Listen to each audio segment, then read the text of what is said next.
Храната е нашето лекарство. Под това мото община Несебър започва мащабна кампания против детското затлъстяване. Първата инициатива в тази посока е отварянето на здравословен ресторант в училище Любен Каравелов. В него децата имат възможност да се насладят на всякакви кулинарни изкушения, като освен вкусни, те са и полезни за тяхното здраве. Целта е у мълчуганите да бъде изграден модел на правилно хранене, който да следват и занапред като възрастни.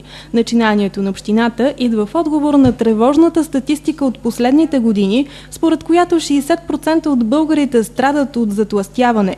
Подробности представи заместник-кметът по здравеопазването в община Несебър Красимира Тодорова. Първата точка, от която трябва да се тръгне още в училище, децата могат да се хранят с качествена храна, защото вие знаете, че повечето училища в близост около тях има най-различни павилиони за тестени закуски, за хамбургери, хот-дог, пици, все такива калорични неща, които реално водят до затлъстяване.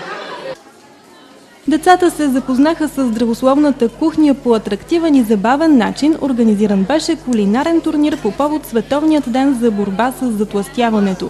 Участие в него взеха ученически отбори от Несебър, Равда, Гильовца и Оризаре. Малките готвачи бяха заредени с ентусиазъм и добро настроение и успяха да приготвят за минути пъстроцветни салати и сандвичи с изцяло натурални продукти. Освен вкусни, тези ястия бяха истинска радост за окото.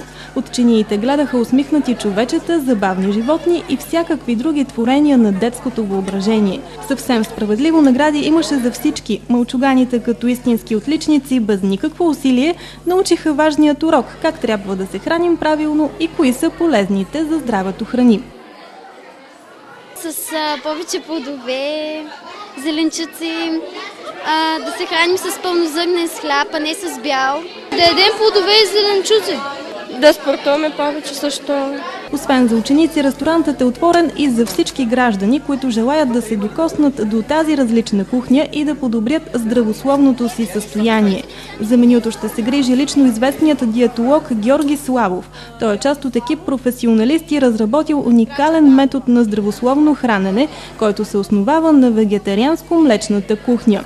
Хранителните продукти са екологично чисти и преминават през специална обработка. Основно това са кълнове, ядки, пресни плодове и зеленчуци, българско мляко и сирена. Различната комбинация на тези храни дава лечебен ефект и подобрява състоянието на организма. Ние сме нация, която се слави с хубави жени, така или иначе трябва да сме на ниво и затова още от училище трябва децата да ги учим на правилно хранене, защото и нашето мото е: храната е нашето лекарство.